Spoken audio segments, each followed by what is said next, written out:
属狗的朋友，停一下，手指头先别动。我知道你可能正在滑手机，随便看看。但接下来这段话跟你的口袋直接相关。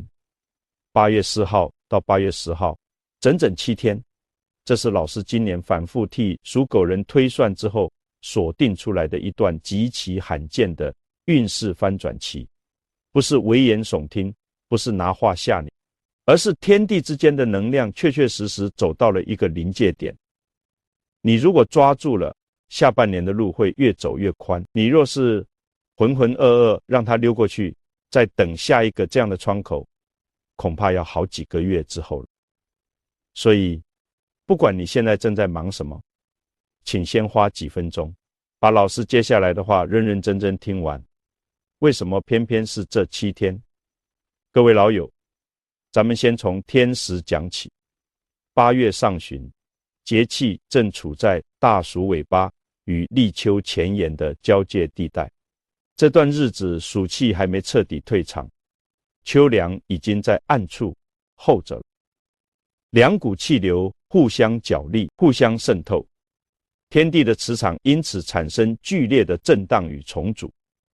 打个比方，就像锅水烧到99度，表面还没冒泡，但底下已经翻滚得不得了，只差临门一脚就沸腾。这个临门一脚对属狗的人而言，正好落在8月4号到10号之间。从五行的角度来说，这段时期火土相生，金气出蒙，属狗人五行属土，土逢火生则旺，金从土出则有收获之象。简单讲，天地正在替你酝酿一场能量的大补给，关键在于你有没有把自己摆到对的位置上去接收。各位老友，老师接下来说几句掏心窝的话，是不是最近这段日子你总觉得哪里不对劲？明明没有偷懒，每天兢兢业业做事，可钱就是进得慢出得快。手头上几个原本很有希望的项目，不知道为什么就是推不动，卡在那里不上不下。有没有一种感觉，好像全世界都在往前跑，只有你被定在原地，干着急使不上力？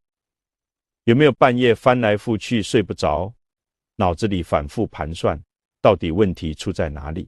有没有同感的，请在心里默默点个头。老师告诉你，这种状态不是你能力不行，不是你运气差到骨子里，而是你身上的气场陷入了一种淤堵的状态。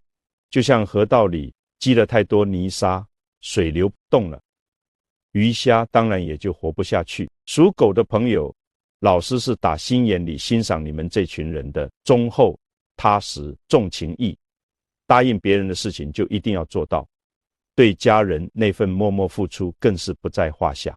你们是12生肖里头最让人放心的一群人，可是恰恰就是这份让人放心，有时候反而变成了绊脚石。怎么说呢？太多属狗人心里有一个根深蒂固的观念，我只要本本分分做好自己的事，机会自然会来找我。我不去争，不去抢，不去专营，老天爷看在眼里，总会给我一个公道。各位，这话听起来很正派，很值得尊敬，但从运势流转的角度来看，这恰恰是一种守株待兔的思维。好运不是奖状，不会因为你乖就自动颁发给你。好运更像一条流动的河，你得走到河边去，把手伸进水里，才能捞得到东西。说到这里，老师要引入易经64卦当中一个非常关键的卦象，困卦。困卦泽水困，上面是对泽，下面是坎水。什么意思呢？湖泊里的水渗漏到地底下去了，表面看起来还是一片湖，但实际上已经干涸了。卦辞说：亨贞，大人吉，无咎，有言不信。这句话是什么意思呢？它告诉我们，身处困境不可怕，可怕的是你困在里面还不自知，别人跟你说该动一动了，你却充耳不闻，不肯相信。这就是有言不信。明明有人提点你，你偏不听。很多属狗人现在的状态就是这样，日子过得不好也不坏，没有大灾大难，但也没有起色。温水煮青蛙，不知不觉间就把最好的时机给耗掉了。再看另一个卦，太卦，地天太，天的阳气往下走，地的阴气往上升，两股力量交汇碰撞，这才是通泰，才是顺畅。它的核心精神是什么？是交，天跟地交，阴跟阳交，人跟人交。你关起门来跟谁交？跟四面墙壁交吗？那不叫通泰，那叫否卦。天地不交，万物不通。所以属狗的朋友，这7天你最需要做的事情就是一个字：动。人动起来，气场就活了，气场活了，财路自然就通了。这不是玄学空谈，这是几千年来老祖宗用生命实践总结出来的智慧。老师讲个真实的故事。我认识一位住在台中丰原的大哥，今年62岁，属狗，做传统五金批发做了大半辈子。前年开始生意每况愈下，老客户一个一个流失，新客户怎么也开发不出来。他每天早上8点开门，晚上7点关门，守在那间铁皮仓库里，看着堆积如山的库存发愁，整个人瘦了一圈，眼神都是灰。他跟我说：老师，我是不是这辈子就这样了？我当时问他一句话：你最近3个月除了仓库和家，还去过哪里？他想了半天，说不出第3个地方。各位，这就是典型的气场枯竭。我劝他别再守了，出去走走。他一开始不情不愿，觉得出去也没用。后来硬着头皮去参加了一场旧同业工会的聚餐，就那一顿饭的功夫，隔壁桌一个早年做过水电工程的老相识，随口提了一句：现在南部有个大型厂房翻新案，需要大量五金配件，苦于找不到靠谱的老供应商。就这一句话，让丰原大哥的仓库在2个月内清掉了2/3的库存。他后来跟我说：老师，我要是再晚1个礼拜出门，这个消息就被别人抢走。还有一位是住在高雄前镇区的大姐，今年57岁，属狗，早年在加工出口区做女工，后来工厂外移就失业了，靠打零工跟先生的退休金过日子。他的困境不是没有能力，而是信息完全断裂了。他不知道外面有什么机会，也不知道自己还能做什么。我跟他说：你每天下午去前镇那个黄昏市场逛一圈，不用买什么贵的东西，就是去感受人气，跟摊贩聊聊天。他照做了大概2个礼拜。有一天，他在卖酱菜的摊位前排队，后面站着一个穿着志工背心的中年女人，2个人闲聊起来。那位志工说，社区发展协会正在招募银发陪伴员，有经验有耐心的中年妇女最适合，每个月有固定津贴，还有劳健保。这位大姐一听，当场报了名。现在她每个月多了将近15000的收入，而且每天都觉得很充实。她跟我说：老师，我本来以为我这辈子就这样等死了，没想到在菜市场买酱菜还能买出一份工作来。各位老友，听到这里，你还觉得走出去是一件可有可无的事情吗？我再说一个例子，我有一位听众住在新北三重，今年60岁，属狗，开计程车开了20几年，这2年网约车竞争激烈，他的收入掉了将近40%。儿子在外县市工作，老婆身体不好，需要长期吃药，经济压力很大。他有一次载客载到一间庙口，下车的时候看见庙前广场有人在办跳蚤市场，他本来只是好奇停下来看看，结果逛着逛着遇到了一个10几年没见的老邻居。老邻居现在做二手家电回收，正缺一个有车熟路的帮手，两个人一拍即合。现在这位计程车大哥白天跑车，傍晚帮忙载送回收家电，每个月额外多了8000到1万的进账。你看，一次庙口的偶遇就把他困了2年的财路重新打通了。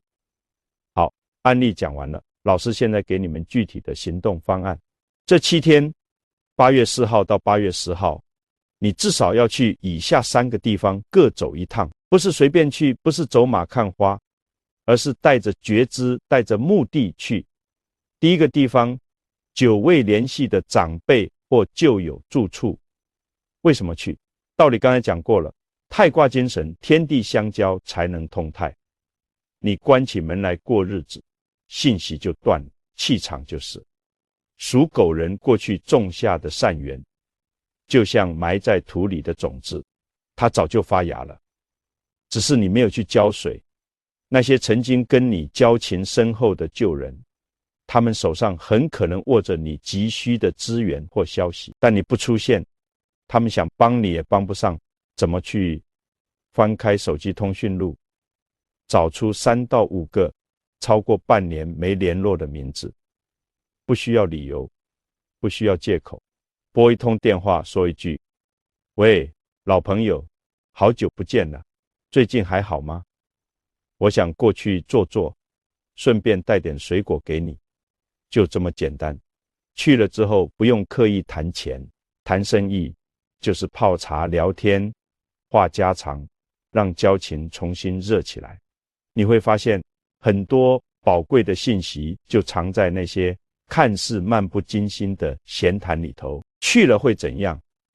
你的人际网络重新激活，贵人磁场重新接通，原本堵塞的财路很可能因为一句话、条消息、一个引荐而豁然开朗。话术示范：老哥，我最近想找点新方向，你见多识广，有没有什么好建议给我参考参考？第二个地方，人流旺盛的传统市场、商圈或庙口。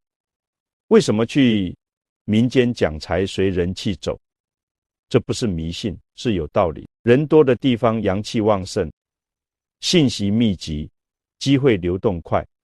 你长期闷在家里，或者只在固定几个地方来回跑，气场就像一碗放了3天的水，表面结了一层膜，什么新鲜东西都进不来。你需要去人多的地方换气。在台湾，我们有太多这样的好地方了。早上6、7点热闹滚滚的传统早市，下午4、5点开始飘香的黄昏市场，入夜之后灯火通明的夜市商圈，还有中年香火不断的庙口广场。怎么去挑一个你平常不太去的市场或商圈，选在人潮最旺的时段出门？不用特别买什么，就是走进去，用眼睛看，用耳朵听，用鼻子闻，看看那些摊贩怎么吆喝，怎么招揽生意，听听人群里的交谈，说不定就有一条信息是你需要的。闻闻那些充满生命力的烟火气息，让你的精气神重新振作起来。去了会怎样？你身上的沉闷之气会被周围旺盛的阳气冲散，思维会变得活跃，心态会变得积极。而且在这种充满流动能量的地方，偶遇旧事、巧遇贵人的概率会大幅提升。话术示范：到了市场或商圈，看到熟面孔，主动开口：好久没看到你了，最近在忙什么？第3个地方，父母居所，或是曾经在你生命中给过你重大帮助的前辈、恩人住处。为什么去各位老友？这一趟跟前2趟不一样，前2趟是向外借气，向外求援，这一趟是向内扎根，向下稳基。属狗人五行属土，土是什么？是根基，是承载万物的大地。你的父母、你的恩人，就是你这棵大树最深最初的根。一棵树如果根不稳，风一吹就倒了。很多人事业不顺，财运不佳，表面看是外在的问题，其实根源在于根基松动了。你太久没有回去浇灌那个源头了。易经坤卦讲地势坤，君子以厚德载物。什么叫厚德？孝顺父母是第一大德，感恩前辈是第二大德。你的德行够厚，才载得住即将到来的财富跟福报。如果根枯了，德薄了，就算天上掉金子下来，你也兜不住。怎么去？不要想得太复杂，买2碗你妈妈最爱喝的汤，带1盒你爸爸爱吃的糕点，回去坐下来，好好陪他们吃一顿饭。不要滑手机，不要心不在焉，就是专注的陪伴，听他们唠叨，听他们讲古，听他们叮嘱。如果父母已经不在了，那就去牌位前上一炷香，或者找到当年那位拉你一把的师父、长官，登门道一声感谢，去了会怎样？你的内心会获得一种深沉的安定感，那种浮躁焦虑的情绪会被平复下来。而且长辈们的一句话，一个点拨，往往比你自己想破头管用的多。他们经历过的风浪比你多，他们看事情的角度比你通透。话术示范，爸妈，我今天什么事都没有，就是想回来陪你们坐坐。行动方案讲完了，老师还要给你们一个非常重要的提醒。各位属狗的老友，这7天好比老天爷替你开了一扇窗，让好运的甘霖有机会洒进来。但你用什么去接呢？你得有一个完好无缺的碗。碗如果破了、裂了、歪了，雨下的再大也接不住几滴。这个碗是什么？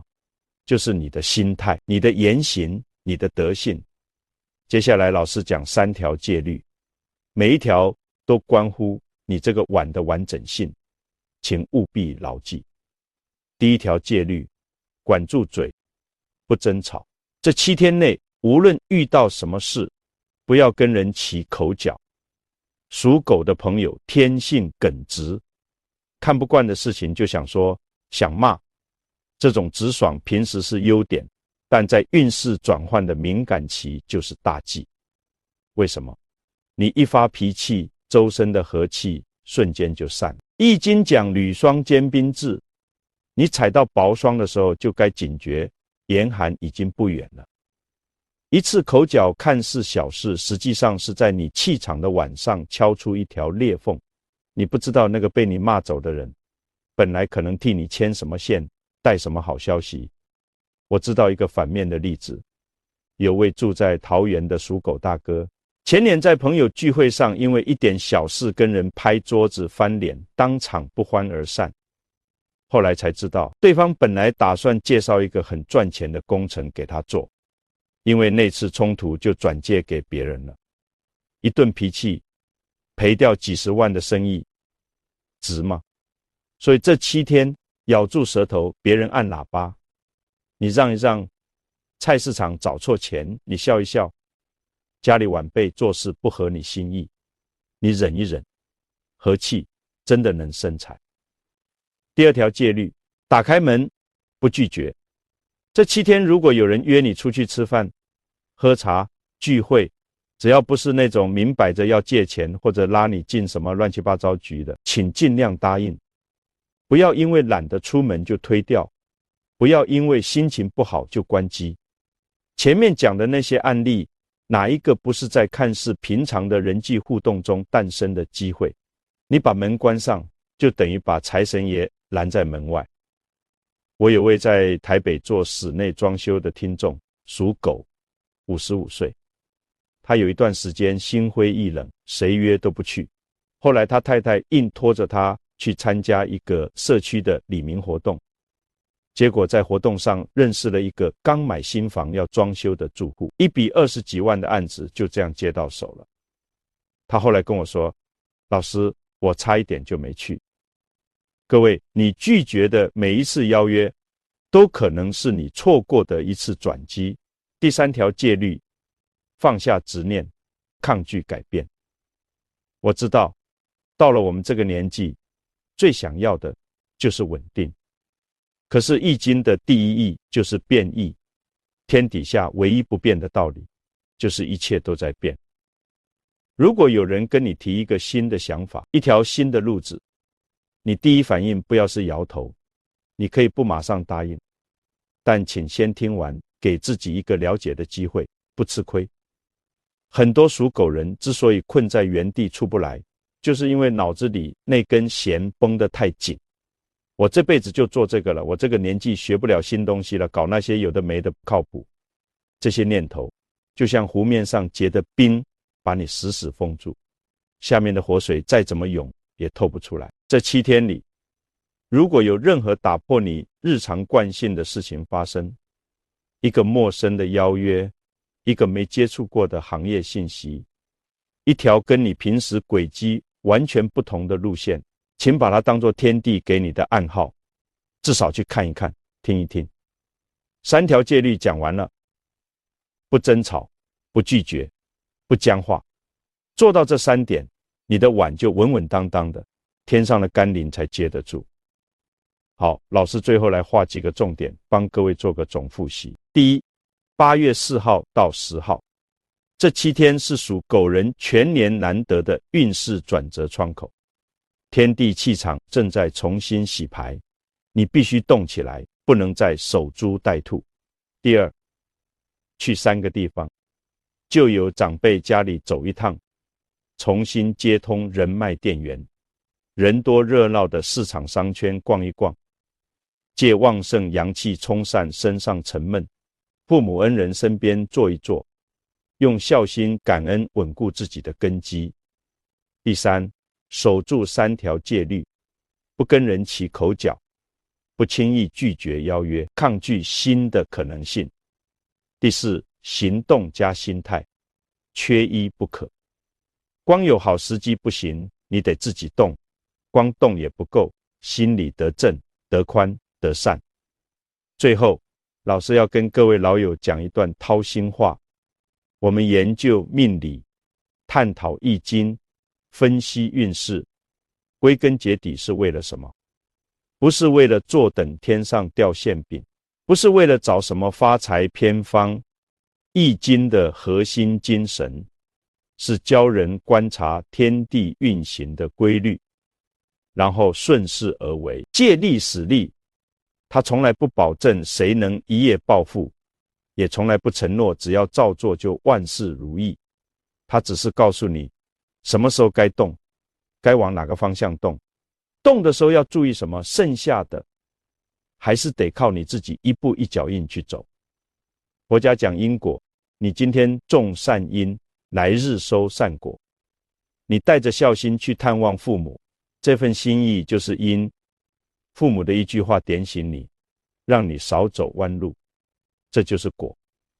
你带着笑脸去跟旧友重逢，这份真诚就是因，对方把一条宝贵消息透露给你，这就是果。你带着开放的心去接触新事物，这份勇气就是因，一扇你从没想过的门为你打开，这就是果。所以老师常说，福人居福地，最好的风水永远在人心。你心里装着善良，装着感恩，装着包容，你走到哪里，哪里就是风水宝地。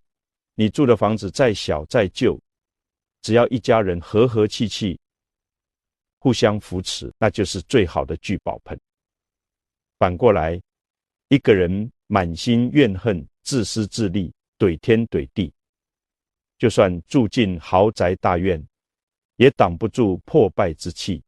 天道酬勤，地道酬善，人道酬诚。把这3句话刻在心里，比任何风水摆件都管用。好了，今天就聊到这里。祝各位属狗的老友8月4号到10号一切顺遂，贵人常伴，财气盈门。如果这段内容对你有帮助，请帮老师点个赞，按个订阅，也欢迎分享给你身边同样属狗的家人朋友。最后，请大家在评论区打出这8个字：狗来富贵，一路顺利。为什么要打这句话？这不是随便喊喊的口号。当你主动输出一句正向的期盼，你的潜意识就接收到了这个信号，你的心门就打开了一条缝，好运的能量就能顺着这条缝渗透进来。这是心理学上的自我暗示，也是气场共振的原理。你愿意说出口，就代表你愿意相信，愿意相信就代表你愿意行动，愿意行动就一定会有收获。各位老友，咱们下期再见，平安喜乐。